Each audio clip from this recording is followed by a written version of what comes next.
Bonjour les élèves de Saint-Paul. Donc, c'est votre conseillère en orientation là, qui vous parle. Donc, je vous crée un petit vidéo pour que vous puissiez avoir là, de l'information là, générale sur les prêts et bourses, puis que vous puissiez comprendre là, les différents documents que je vous ai là, envoyés.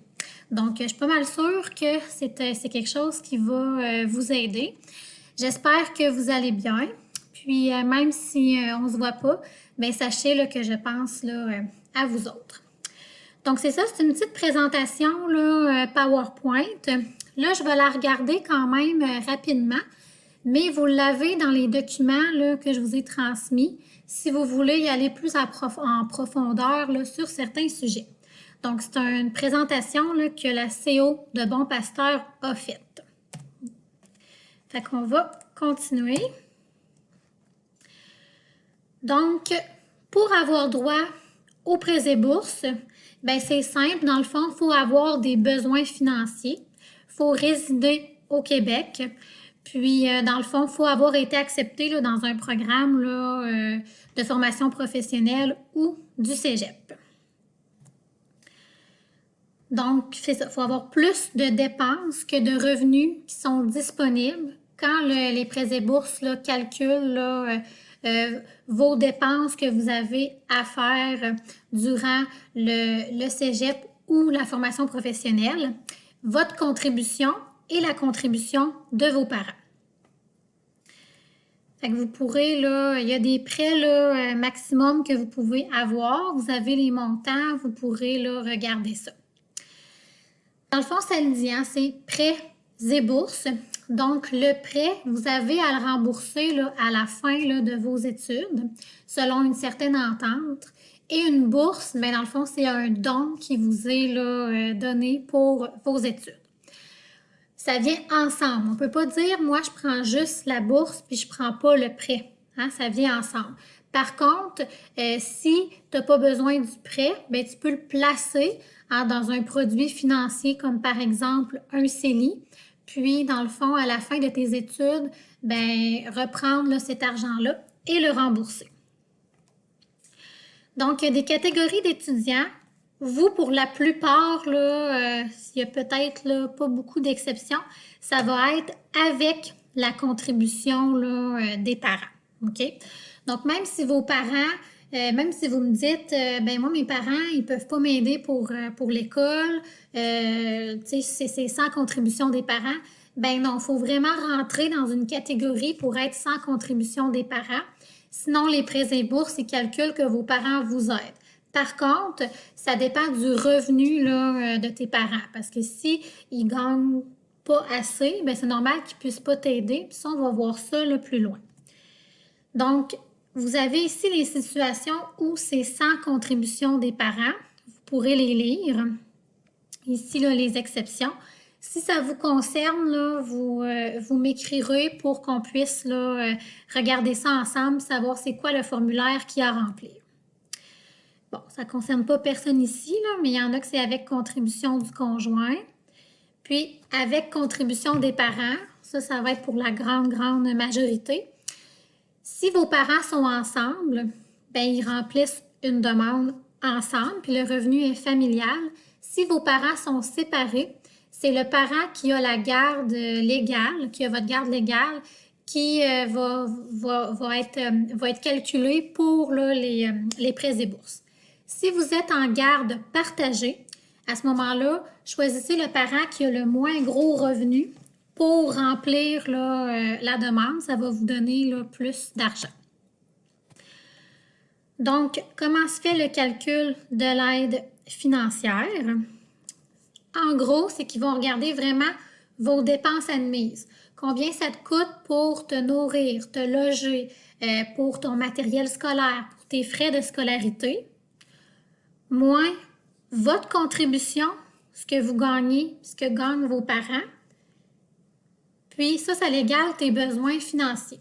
Fait que combien j'ai de dépenses, combien je suis capable de donner sur mon revenu, puis combien mes parents sont capables de donner. Puis le total de cette soustraction-là te donne tes besoins financiers. Fait que si vous avez dans le détail, c'est quoi les dépenses là, qu'on a durant nos études. Il y a aussi là, si vous allez en région, bien, vous avez là, plus d'argent. Quand vous êtes en stage, il y a un montant qui est prévu aussi pour ça. Ici, si vous avez besoin d'achats pour des orthèses visuelles, comme par exemple des lunettes, bien, vous pouvez avoir un montant de 190 $.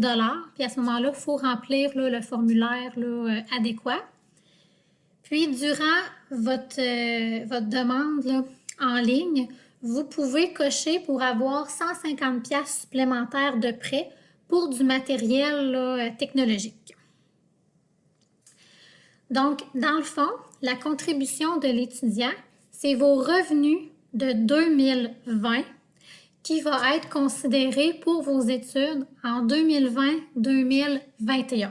OK? Fait qu'à ce moment-là, c'est vraiment là, important que vous estimiez vos revenus pour 2020. OK? Du 1er janvier jusqu'au 1er juin, vous savez pas mal comment vous avez gagné. Mais par la suite, il va falloir l'estimer là, comment vous gagnez. Fait que comment qu'on fait ça? Un petit exemple, c'est sûr que là, pour janvier à juin, vous l'avez, mais pour estimer, mettons, le reste des mois, combien je vais gagner, bien là, vous y allez mois par mois. En juin, par exemple, si je gagne 14 $ de l'heure, puis que je travaille 20 heures par semaine. Fait que là, je vais faire le calcul de 14 $ de l'heure fois 20 heures par semaine. Fait que ça va me donner, on peut le faire là, donc je vais juste passer ça, 14 fois 20, ça vous donne 280 $ par semaine. Il y a combien de semaines en un mois? C'est 4,5. Fait que vous faites 280 fois 4,5. Puis là, ça va vous donner par mois combien vous gagnez. Si on fait ça fois 4,5, ça fait 1260 par mois. OK? Fait que c'est un exemple de calcul que vous pouvez utiliser. En juillet puis en août, ça se peut que vous fassiez plus d'argent. Fait qu'il faut l'indiquer. Puis, dans le fond, de septembre jusqu'à décembre, ça, c'est dépendamment de votre situation. Si vous travaillez durant vos études, ça va être à clarifier aussi. Fait que ça, c'est une démarche là, que vous allez là, devoir faire. C'est 40% de ce que vous gagnez que l'aide financière prévoit que vous mettez sur vos études. Les années suivantes, c'est 50%. De ce montant-là, vous avez un revenu qui est protégé. Okay? L'aide financière se dit, bien, c'est sûr que s'ils n'ont pas gagné tant que ça, ils ne peuvent pas trop s'aider pour leurs études. Fait qu'il y a vraiment des calculs qui sont faits pour tenir compte de ça. Vous avez le détail là, dans le PowerPoint. Pour la contribution des parents, c'est les revenus de 2019 qui sont considérés pour payer les études des enfants en 2020-2021. Fait qu'idéalement, il faut que vos parents aient fait leur rapport d'impôt avant là, que vous fassiez là, votre demande, parce que c'est la ligne 199 de leur rapport d'impôt qui va être utile là, pour ça. Là, dans le fond, avec le COVID-19, il y a des parents, probablement que c'est votre cas, qui vont avoir gagné moins en 2020 qu'en 2019.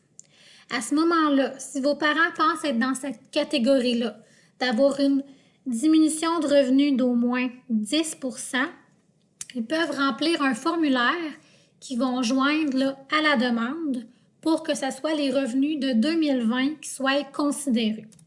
À ce moment-là, sur le site de l'aide financière, afe.gouv.qc.ca, vous allez dans la section formulaire. C'est à la deuxième page.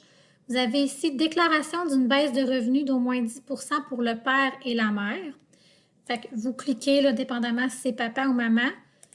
Vous téléchargez le formulaire et vous remplissez là, les questions et vous le joignez dans votre dossier en ligne. Là, ici, c'est le formulaire de 2019 qui est disponible. Dans quelques jours, celui de 2020 va être disponible. Ça va être important de prendre celui de 2020 pour envoyer dans la demande. Ça, j'en ai parlé. Parfait. Donc, ici, vous avez un aperçu combien mes parents gagnent s'ils vivent ensemble et s'ils sont séparés, donc vivant ensemble ou s'ils sont séparés, et combien ils peuvent contribuer à mes études. OK? Fait que c'est vraiment calculé en fonction là, du salaire. Fait que vous pourrez là, regarder ça plus en détail. Donc, là, vous allez sûrement là, me dire, j'ai estimé mes revenus pour 2020, mais je ne suis pas certaine de gagner ce montant-là. En effet, c'est pour ça qu'à travers les étapes là, que vous avez là, dans vos prêts et bourses, il va y avoir la confirmation là, de vos revenus qui va se faire en janvier là, 2021. Puis, une des étapes qui va être importante aussi, c'est en septembre, vous allez au bureau de l'aide financière aux études, chercher votre certificat de garantie dans votre dossier, puis ensuite, vous allez dans votre institution financière, que ce soit la banque ou la caisse, pour déterminer avec eux c'est où vous allez recevoir là, vos prêts et bourses. Ça, on en a parlé. Ça, j'attire votre attention là-dessus. Si vous complétez vos études en temps requis, vous pouvez avoir un soulagement de votre dette de 15 %. Et par exemple, je fais la technique là, infirmière de 3 ans en 3 ans. À la fin là, de mes études, je peux remplir un formulaire pour avoir une remise sur ma dette. Et c'est dès le mois suivant la fin de vos études à temps plein que là, vous avez des intérêts là, sur votre prêt et que vous pouvez convenir avec votre institution financière du remboursement de ce prêt-là. Puis vous pourrez là, regarder plus en détail là, les possibilités là, pour vous au niveau là, du remboursement là, des prêts. Pour le reste, je vais vous laisser consulter là, les documents. Ça, c'est important à dire aussi. Ça existe les prêts et bourses, mais il n'y a pas juste ça qui existe non plus. Il y a d'autres services qui sont possibles là, pour financer vos études si les prêts et bourses ne suffisent pas. Puis vous pouvez en parler là, avec votre institution là, financière là, de ça. Parfait. Donc, dans la lettre que je vous ai là, envoyée, dans le fond, qui est juste ici, vous avez d'autres documents.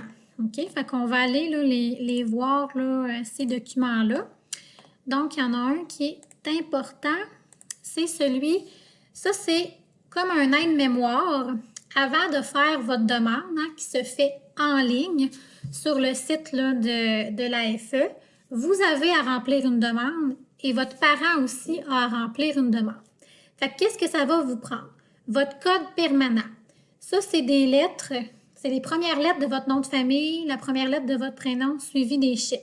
Ça va te prendre ton numéro d'assurance sociale, une adresse courriel valide, vos revenus pour 2020, le début et la fin des cours là, en formation professionnelle. Ici, vous avez qu'est-ce que ça vous prend là, pour vos parents. Là, si vous avez des questions pour les prêts et bourses, c'est sûr que moi, je suis une généraliste, OK? Fait que vous pouvez là, me les poser, mais ça se peut que je vous réfère, parce que c'est souvent le cas, parce qu'il existe des spécialistes, au numéro d'aide financière qu'on voit ici ou au représentant de l'aide financière de votre cégep ou de votre centre FP. Très important ici de regarder les étapes que vous avez à faire durant l'année scolaire pour les prêts et bourses. Donc, je vais vous laisser là, regarder ça. Puis, vous avez aussi vraiment une procédure détaillée pour l'étudiant. Si je vais sur quel site, je clique sur quoi là, pour faire là, ma demande. Et votre parent en a une aussi. Puis, tu sais, le parent remplit sa demande, puis l'élève là, aussi. Fait que pour le parent, vous l'avez ici. Et vous avez aussi un lien vers des vidéos explicatives, juste ici, qui vous explique